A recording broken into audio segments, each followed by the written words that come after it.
सबसे पहले मुखिया जी आपको बहुत बहुत धन्यवाद कि आज हमसे वार्ता करने के लिए आपने समय दिया है।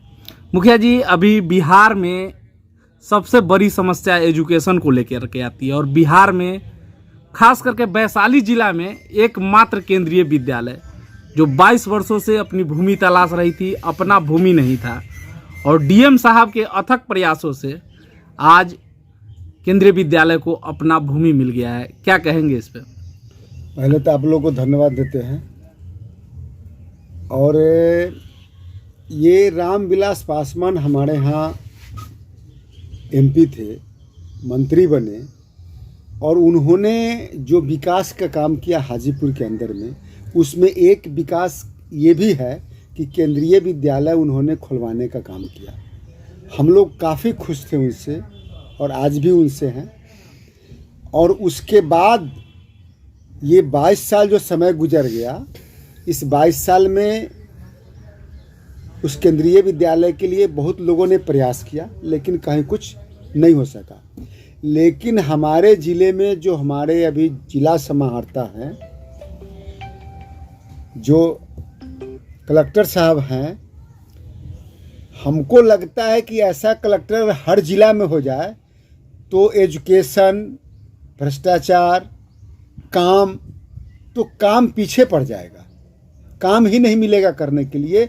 इतना तीव्र गति से और इतना तेज़ गति से काम करते हैं डीएम साहब, और इतना ईमानदारी, इतना सोच समझ के सुबह से शाम में हम लोग जाते हैं ऑफिस तो देखते हैं कि ऑफिस में आधा कर्मचारी नहीं रहता है और डीएम साहब का अंगूठा 10:01 पहले लग जाता है ऑफिस में। तो ये सोचने की बात है कि सोच इनका कितना बड़ा है काम के पीछे।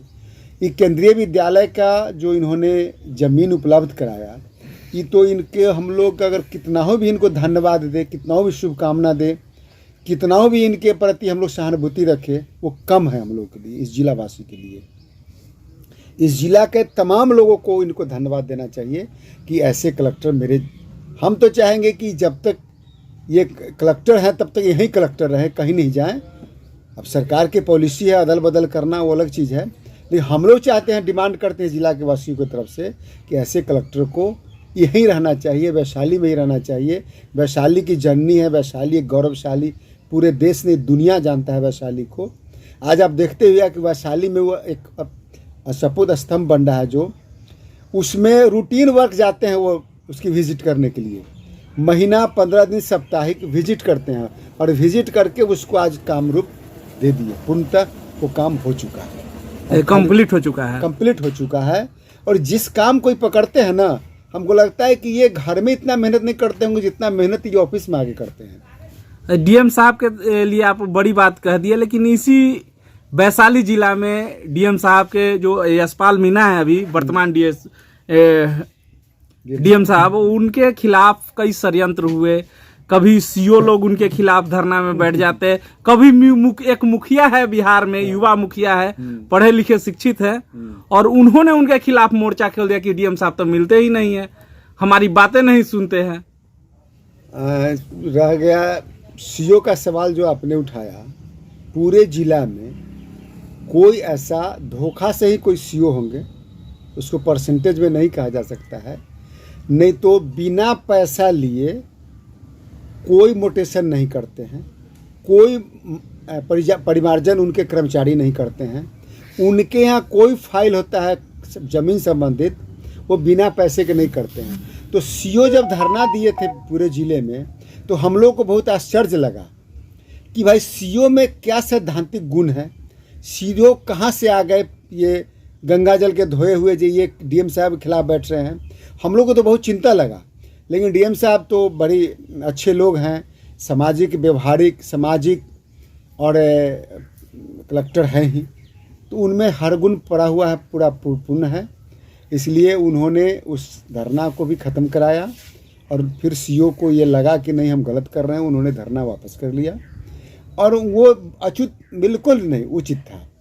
सीओ को डीएम साहब के खिलाफ धरना देना बिल्कुल गैर मुनासिब था, कभी हो ही नहीं सकता ऐसा, कभी करना ही नहीं चाहिए, बिल्कुल गलत हुआ है।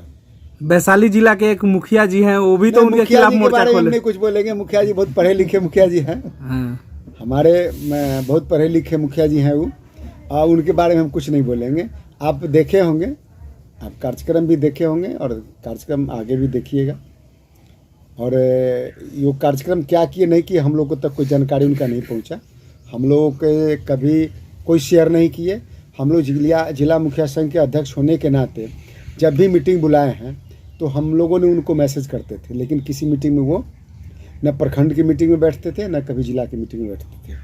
हम आपको याद होगा, आप दोनों आदमी रहे होंगे, शायद यह याद भी होगा, आज से 1-1.5 साल पहले फन पॉइंट में हम लोग एक मीटिंग बुलाए थे मुखिया संघ का, जिसमें इस बिहार में पहला केस है कि कोई कलेक्टर 3 घंटा मुखिया के साथ मीटिंग करता हो और उसमें कलेक्टर बैठे हो, डीडीसी हो, डीपीआर हो, पीडीओ हो, एसडीओ हो, डीडीसी हो, तमाम जिले के प्रशासनिक पदाधिकारी बैठ के मेरे साथ 3 घंटा 4 घंटा मीटिंग लिए, जिसमें डीएम साहब को हम लोगों ने 19 सवाल किया। 19 सवालों को उन्होंने जवाब दिया, आश्वासन दिया, और जो उनसे होने वाला वो किए, जो नहीं होने वाला था वो स्टेट का मामला था वहाँ किए। आज तक बिहार पंचायत का एक प्रतिनिधित्व करता है, उसकी कोई समस्या होगा तो हम अगर उसको हल करेंगे तो काम तेजी से होगा, पंचायत विकसित होगा, विकास करेगा। मुखिया जी, आप पे लोग कह रहे हैं कि पहला ऐसा मुखिया है जो कि इंदिरा आवास का पैसा नहीं लेते हैं, ऐसे ही इंदिरा आवास बांट रहे हैं, धड़ल्ले से एकदम बारिश कर दिए लोगों के बीच। अभी तक आपने कितना इंदिरा आवास दिया है लोगों को? सर, इंदिरा आवास तो ये तो गरीब का है ही ना, ये तो बिल्कुल उसके लिए पैसा आता है। जैसे इंदिरा आवास हुआ, पैसा किसके लिए आता है? जो गरीब है, निर्धन है, जिसकी ज़रूरत है, मकान नहीं है, उनके लिए। शौचालय किनके लिए आता है? जिनके पास शौचालय बनाने का व्यवस्था नहीं है, तो सरकार 12,000 रुपया उनको देती है। ये तो पैसा उनका है, हम उनको दे रहे हैं। हम तो एक माध्यम है बीच में, सरकार के और पब्लिक के बीच का एक हम कड़ी है, जो हमको लोग वोट दे के यहाँ बैठा दिए हैं, और उनके कड़ी का हम काम कर रहे हैं। हम कुछ नहीं कर रहे हैं, हम तो उनका ही काम कर रहे हैं। सरकार पैसा देती है, हम उनको तक पहुँचा देते हैं, हम उनको ही मदद करते हैं। उनका कागज़ पत्र खोज के बुला के बैंक तक खाता खुजवा के ये करके उनके अकाउंट तक डलवा देते हैं। पैसा के बाद जहाँ तक सवाल है, पैसा लेने का तो कोई मतलब ही नहीं है इसमें, कहीं से नहीं लेना है, 1 रुपया नहीं लेना है, और हमको लगता है कि नहीं लेना चाहिए। बैकुंठपुर की जनता का कहना है कि काफ़ी जुझारू और लोकप्रिय नेता है हमारे एक। अब वो तो उनका क्या एंगल सोचने का है, जनता का हम नहीं जानते। हम तो अपना काम करते हैं, जो काम हमको जनता ने दिया है हम वो काम कर रहे हैं। अब इसमें कितना जुझार हो रहा है, कितना नहीं हो रहा है, क्या होने वाला है, क्या नहीं होने वाला है, वो तो पब्लिक इसको तय करेगी। और पब्लिक के बीच ही इसका एग्ज़ाम होता है, परीक्षा पब्लिक क्या होता है, हमारे कहने से कुछ नहीं होना है। हम अपना काम कर रहे हैं, पब्लिक का काम है रैंकिंग देना कि वो किस पॉइंट पर हमको रखे। भविष्य की कोई तैयारी है क्या? भविष्य की तैयारी का हम पहले भी चुनाव लड़े थे यहाँ से, जनता जब जनरल था तो हम चुनाव विधानसभा के लड़े। उसके बाद मेरा राजापाकर विधानसभा आरक्षित हो गया, इसलिए हम चुनाव नहीं लड़ रहे हैं। पहले 3 बार हम पति पत्नी दोनों जिला परिषद रहे, 15 साल जिला परिषद भी रहे, तो हम लोगों को कहीं कुछ नहीं, 1 रुपया कहीं 1 कप चाय नहीं लगता था चुनाव में। 15 साल उनके लिए काम किए। अभी भी हम चुनाव लड़े, हमको 1 कप चाय खर्चा नहीं है, चुनाव लड़े हैं, लोगों के बीच है।